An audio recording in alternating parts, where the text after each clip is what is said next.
Ewenyigba TV jogan pomoji modowe zanomi kokova miapa do pepe tano pega ele Germany bata dukoma do pepe aloje ikene le dabla Johnson le amuga nuto magana dukoma godo pe egbe ya semne le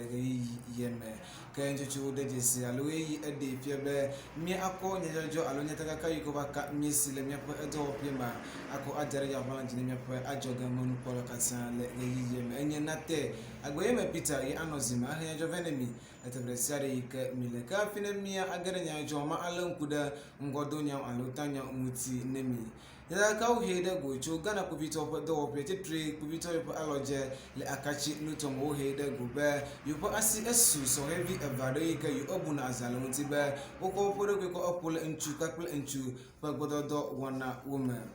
kala akpabu bonya da ka uhe da gocho viare dopa ike nale miafa amu aloto sisi ike na etu amuga nuto meji pombe yu akalang tila kuku evado ntile yupa topupa dowana wumele nicho vai muti ka heya klubu bole mi bodogale egbeto milala matrofi mava na magaranya jombe nemi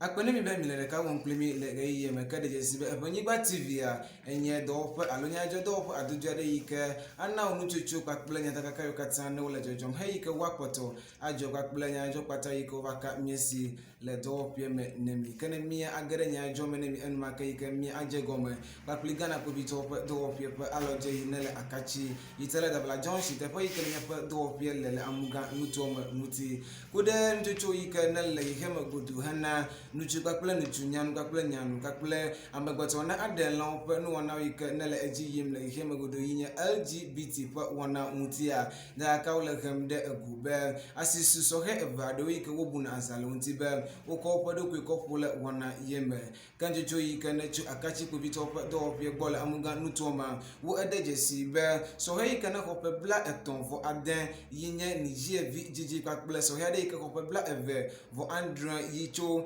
egbeta duko yike nenye siralu ngbeta dukoma wonyama yike yupo asi esuwoji hele yike mo yobun azalo ntibe wonyama yike ko bodo ko pole nchu kakple nchu plan gododo wana umele yupo nutoma kako bito wode mebe yupon ko makuku wana yike ne yowo kokuda so heavy eve ye wumutia ano abejinu atoso yike wogare akachi nutoma yoba ahai ko le yupe do pepe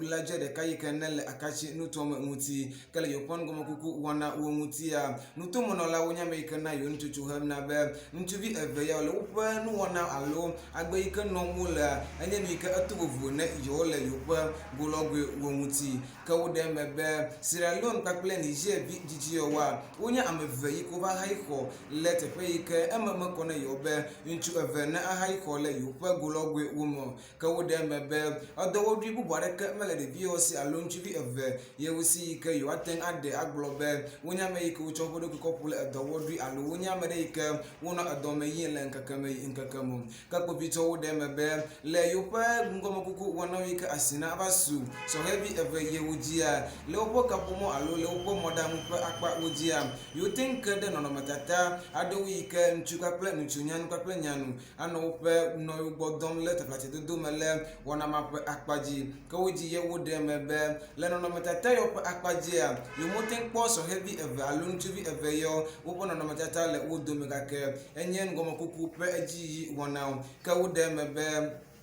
you call so heavy eve yewa koko yide abon Kenya chora manwike you call wontia yenye ba ole da dam le Ghana duli sepe wana oji ka ko bito oji ka ode mebe ude you pa duli se yike na le Ghana du koma ntia Ghana du ko nye du kwade yike na le du koma mle ada udome yike ma edasile nchu ka plan nchu alo nyan ka plan nyanu pa gododo wana oji Kenya LGBT+ pa wana ole Ghana du koma mutio kana sare ka adu akochu akachi ko bito do pie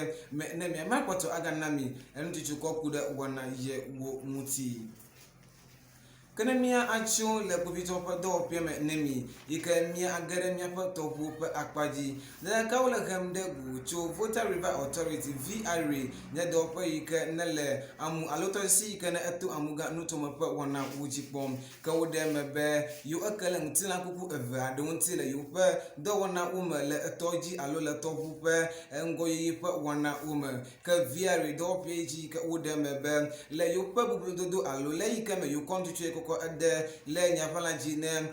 duaja be waten ava ade jesi so he evi eve yike na ukale wonti ya yo ade jesi be fumoto over yike oden konne de ka be enye Steven aponsa yike kopo we adem ke apoto Richard ni na ye kopo we Andre ke odem mebe no vie wonya mere yike wocho kutepele mimida nkeka adeva yike woja gba be yo agere echikugu wona woman kele upa afodede wona ye woman ye wobu agbe koto wona ye woman ke viere dope yike odem mebe yo konju chukoko adare bobi topo dope boy yike wa akpere yunti akpere dope yike na lejojo mebe afoku nyawji pom ye National Disaster Management Organization nadmu habobole Ghana dukomo godobe waja gba yike wa adu adanwalu wa won fifine aduaja titrine so help gododole apungakple fefegakple topule miape dukomo godo kanya sare ka trado achu viare dope bonemia mi apoto akwara dare ya falanji no miape ajoga nkomo la katan Ewenyigba TV pe wona woman kana mia acho la jabove nyama menemi ke mia apoto mia aga agade akachi nutome da ka uhe de gobe asisu epebla eton nutuade yike Emmanuel kusoboji kanu yike apoto ye wa yenyebe ede epebla enne nyono ade yike wo ebrobe ta bo menemi ke ele modem neo to gobe me ejeda balu manya mere yike ejeda bale pe nu wana o mega kele pe susu a e potocho viana le pe susu wana wo muti kenya da ka uhe de gobe apoto Emmanuel kusoboya etepo yike wude apano egbo le apasese nyenye pe wana ope akpaji kantu monola wonya me ke kontu chuhena kobito le ope afodede wana wume kele kobito ope afodede wana wumuti hena asi alo nebe asina asu apato ye pe afodede hena nyanu egbo dede mutia kobito wude mebe apato ya enya mere yike asi akachi nutome ka kobito weji yike wude mebe yopa asi abasu apato eji le abonutome anobe ga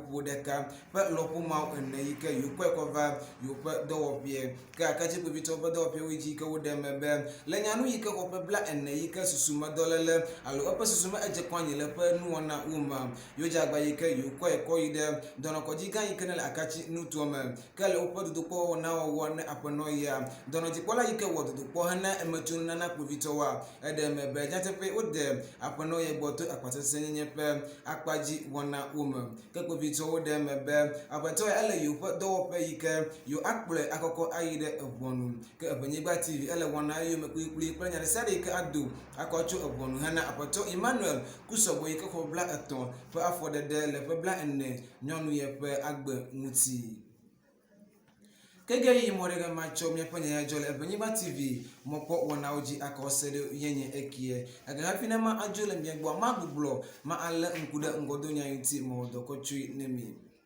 yataga ka ohede go chokpo bito yike no wole akachi nutu omebe yopa asisu so heavy eve yi so he de ka yike na echo nije gbeta dukom yi hope bla eton vo aden ple so heavy ade yike echo gbeta duko yin siralo yi hope bla eve vo 100 le yike mem yopon go goku ede ifebe so he wa o chopo do pe ko pole nchuka ple nchupa gododo wona umme yi le Ghana dukom godua duko yike nye Ghana dukwa ma edasile afodede wona ye wujio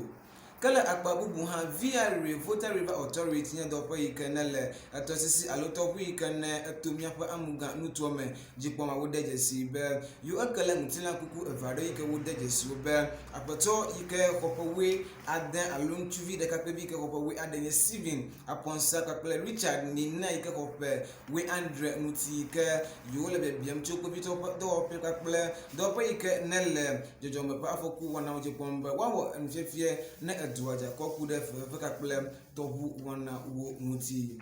kala akpabubu anya takaka hide gu kochu kubito yike nole akachi nuto magbobe yopa asisu pe bla eton nuto ade yike nye Emmanuel kusoboji le yike magude nyano ade yike ko bla ennem yike susu ma dolele enye no yike ala fudem lele epenu wana wo muti